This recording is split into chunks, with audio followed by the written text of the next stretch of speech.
네, 요즘 중국과 우리 증시 많은 것이 다르다고는 하지만 공통된 부분이 앞서서도 설명을 들어보신 것처럼 미국의 금리 정상화를 앞두고 외국인의 자금이 빠져나가고 있다는 점, 이에 따라서 시장의 전반적인 투자 심리가 많이 약화됐다라는 점이 아닐까 싶은데요. 이번에는 국내 증시와 관련된 투자 전략, 코스닥 시장을 중심으로 세워보도록 하겠습니다. 한국투자증권 이프랜드의 박재영 차장 모셨습니다. 어서 오세요. 안녕하십니까. 네, 우리 증시 요즘에 전반적으로 또 여러 가지 기사들 나오고 있는 것들을 보면은 어제 같은 경우에는 신용 잔고 감소에 대한 기사가 상당히 많이 나왔더라고요. 이 부분이 또 투자 심리 위축을 단적으로 보여주는 부분이 아닌가 싶은데 어느 정도나 줄어들었나요? 올 초에 코스닥 쪽의 신용잔고가 2조 5천억 정도에서 출발을 했는데요. 네. 7월 달에 장이 한창 좋을 때는 4조 1천억 원대까지 올라갔었습니다. 그런데 지금 주가가 떨어지면서 주가가 하락을 하면서 신용잔고도 같이 감소를 했죠. 8월 말에 주가가 급락하면서 신용 반대 물량이라든지 이런 것들로 인해서 신용잔고가 감소하면서 현재는 3조 2천억 원까지 하락해 있는 상황입니다. 8월 말에 급락하는 기간에 신용 물량이 함께 쏟아지면서 지수 하락에 가속도를 좀 붙였거든요. 하지만 지금 일부 안정된 상황입니다. 예. 근데 지수는 많이 떨어졌다가 어느 정도 반등을 했는데 그렇죠. 신용 물량은 여기 보시듯이 떨어져서 올라오지 않고 있습니다. 그러네요. 이런 것을 통해서 이제 코스닥 시장에서의 투자자들의 심리 상태를 좀 알 수 있을 것 같은데요. 올해 7월 달까지는 이제 급등 상승과 하락을 반복을 하면서 신용 물량도 늘었다 줄였다를 했는데 시장이 반등하면 신용 물량도 함께 증가를 했었습니다. 하지만 지금 같은 상황에서는 신용 물량이 감소하고 나서 지수가 오를 때 따라 올라오지 않고 있는 모습이거든요. 네. 이런 부분들은 지금 코스닥 시장에서는 아직까지는 투자 심리가 조금 얼어 있다라고 생각을 해볼 수 있을 것 같고요. 아직까지는 투자자들이 공격보다는 관망을 좀 하고 있는 상황이다라고 볼 수 있을 것 같습니다. 네. 그리고 코스닥 시장 외에도 이제 외국인 투자 자금이 어저께까지 거의 29일 연속으로 매도를 하고 있거든요. 그렇죠. 4일만 더 팔면 기록을 경신하게 됩니다. 네. 33일 매도인데 그러면 이 매도가 어디에서 나오는지를 좀 확인을 해봐야 될 것 같아요. 그래서 그런 부분으로 좀 준비를 했는데요. 8월 달에 외국인은 3조 9천억 원을 팔았습니다. 코스닥 코스피 전체적으로 3조 9천억을 매도를 했고요. 영국과 룩셈부르크, 아일랜드계 자금이 가장 좀 많이 이탈을 했고요. 싱가포르와 캐나다에서는 소폭 자금 유입이 있었습니다. 대부분 선진국에서 자금 이탈이 확인됐는데요. 특히 미국과 일본 시장에서 자금이 이탈됐다라는 것은 좀 의미를 실어봐야 할 것 같습니다. 네. 미국 지금 양적 완화를 하고 있고 자금을 회수하고 있는 상황에서 전통적으로 우리 시장에서 주식을 많이 사주는 국가가 미국과 일본이었습니다.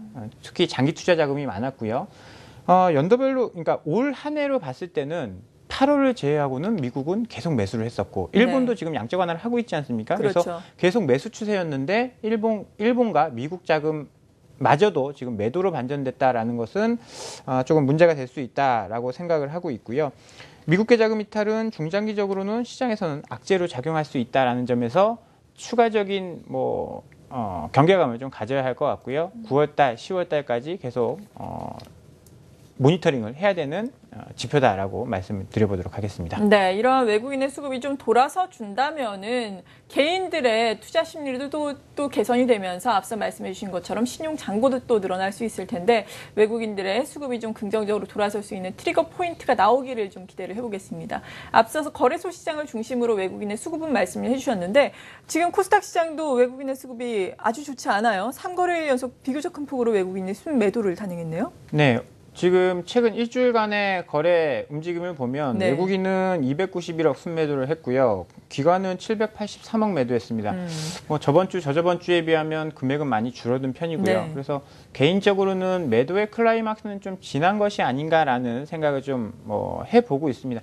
사는 날도 있고 파는 날도 있고 코스닥 시장에서는 그렇거든요. 그러네요. 그리고 거래소 시장에서도 7천억씩, 5천억씩 팔다가 최근에는 조금 줄어들었어요. 1,000억 원대, 2,000억 원대로 줄었기 때문에 매도의 클라이막스는 좀 지난 것이 아닌가라는 판단을 좀 해볼 수 있을 것 같고요. 일단 투자 주체별로 수급을 한번 살펴보면 외국인이 매도하는 종목부터 한번 좀 보도록 하겠습니다. 외국인이 매도하는 종목은 셀트리온, 서울반도체, 삼성 LNS, 원익 IPS, 바지텍메드 이런 종목들을 가장 좀 많이 팔았고요. 전주에 이어 셀트리온을 가장 많이 팔았습니다. 한 주 동안 232억을 팔았는데 13거래일 연속 매도가 나왔다라는 점은 시장에서 외국인의 바이오를 보는 시각을 좀 대표할 수 있다라고 생각을 해볼 수 있을 것 같고요. 외국인이 매수하는 종목들 보면 슈프겐 코리아, 부방, 로엔, 다음카카오, OCI 머티리얼즈 이런 종목들을 매수를 했는데요. 슈프겐 코리아는 기관이 굉장히 많이 팔았기 때문에 그 물량을 좀 받아간 것이 아닌가라고 생각이 좀 듭니다. 네. 기관이 금요일 15만 주 매도를 하면서 주가가 급락을 했는데요. 최근에 외국인은 꾸준히 매수를 하고 있다라는 점도 특이점으로 한번 말씀을 드려봐야 할 것 같습니다. 그리고 기관의 수급을 보면요. 기관이 매도하는 종목들은 다음카카오, 삼성 LNS, 시총 1위 종목인 다음카카오를 매도를 했고요.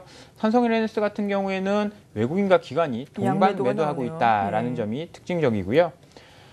기관이 매수하는 종목들을 보면 CJ ENM, 메디톡스, 셀트리온, 아미코젠, CJ 오쇼핑 이런 엔터테인먼트 종목과 업종과 바이오 종목을 좀 매수를 하고 있다라는 점을 특징적으로 볼 수 있을 것 같습니다. 네, 이제는 또 시장의 대응 전략 짜봐야 할 텐데 앞서서 제가 2부를 문을 열면서 많은 시나리오를 전문가들이 제시를 해주시고 있다라고 말씀을 드렸어요. 이 시간을 통해서 어떤 다른 대안을 또 말씀해 주시겠어요? 저는 이제 한 3주 정도 FOMC까지는 좀 변동성이 있을 거라 조심하자라는 의견을 드렸는데요. 이제 조금은 의견을 좀 바꿔서 FOMC 이후를 좀 준비를 해야 된다. 하락보다는 상승에 준비를 해야 된다라는 말씀을 드려봐야 될 것 같은데요. 지금 다들 FOMC 눈치 보기를 하고 있는 시장입니다. 지금 중국과 미국 시장이 불안한 가운데 우리 증시도 이제 등락을 거듭하고 있는데요. FOMC에 대한 불안감 때문에 그렇다라고 볼 수 있을 것 같습니다. 지금 FOMC에서 금리를 인상할 것인지 동결할 것인지 굉장히 큰 결정을 하기 때문에 그렇다라고 볼 수 있는데요.